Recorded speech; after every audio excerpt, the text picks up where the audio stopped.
பார்த்தீங்களா அழகாக இருக்குது. நான் வதக்கிறப்போ காமிக்கிற எப்படி இருக்குன்னு.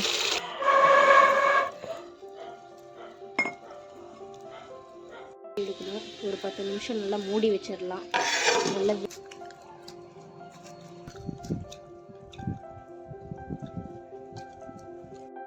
இந்த தக்காளி பழமெல்லாம் எங்கள் செடியில் பழுத்த பழம் பாருங்க. நாட்டு பழம் இல்லை, பட் ஆனால் குடிப்பழம் எங்கள் செடியில் நிறைய இருந்தது.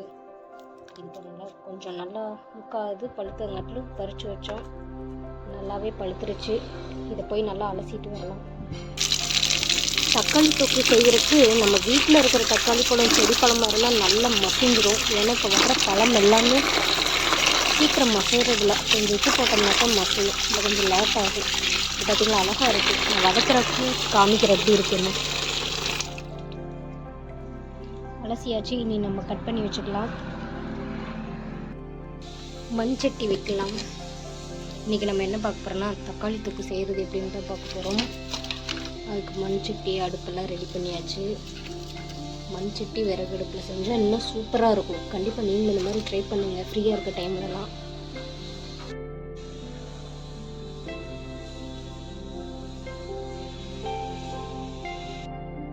சட்டி நல்லா காஞ்சிருச்சு. தேவையான அளவு நல்லெண்ணெய் சேர்த்திக்கலாம். தொக்குக்குள்ளே நல்லெண்ணெய் தான் நல்லாயிருக்கும். எண்ணெய் நல்லா காஞ்சிருச்சு. கடுகு சேர்த்திக்கலாம். சோம்பு 1 ஸ்பூன், பூண்டு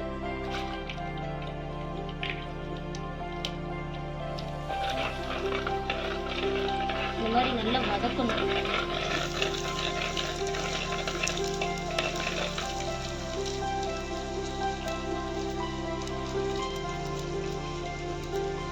பூண்டு நல்லா வதங்கினதுக்கப்புறம் கொஞ்சம் சின்ன வெங்காயம்.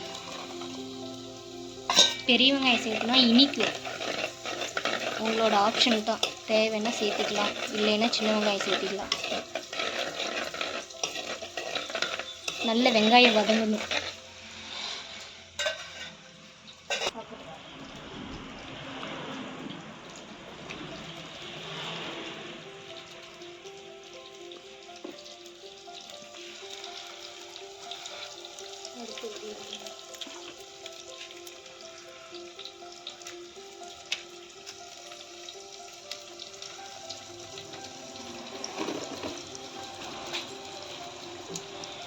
கருவேப்பிலை,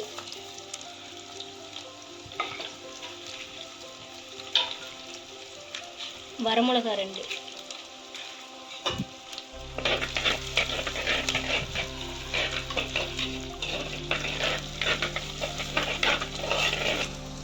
இஞ்சி பூண்டு பேஸ்ட்டு.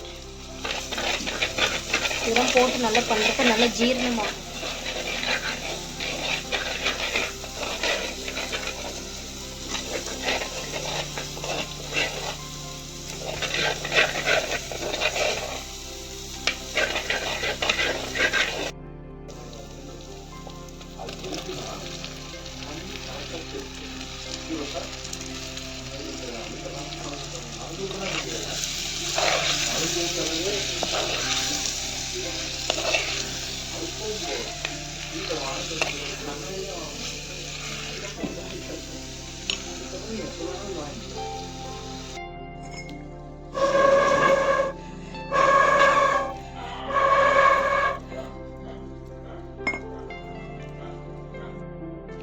கொஞ்சம் தூள் உப்பு சேர்த்திக்கலாம்.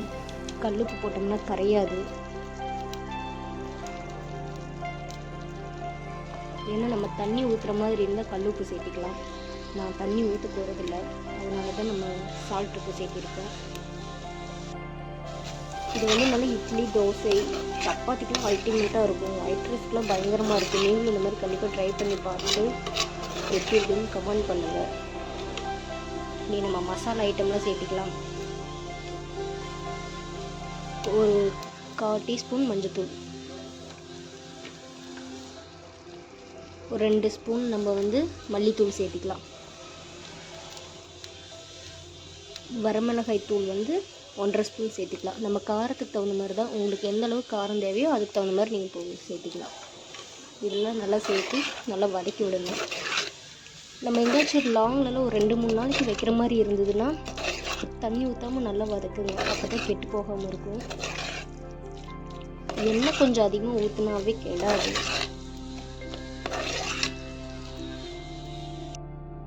நல்லா இன்னும் கொஞ்சம் நேரம் நல்லா வதங்கணும். நல்லா அந்த தக்காளியில் சுண்டை வதங்கினதுக்கப்புறம் தான் நல்லா பரட்டி எடுக்கணும். ஒரு 10 நிமிஷம் நல்லா மூடி வச்சிடலாம். நல்லா வேகட்டும். அப்பப்போ கிளறி விட்டுறலாம். தக்காளி தொக்கு ரெடியாக இருக்க முன்னாடி பாதி காலி ஆயிடுச்சு. லைட்டாக பெருங்காயத்தூள், கொஞ்சம் கொத்தமல்லி தழை சேர்த்திக்கலாம். நல்லா கிளறி விடணும்.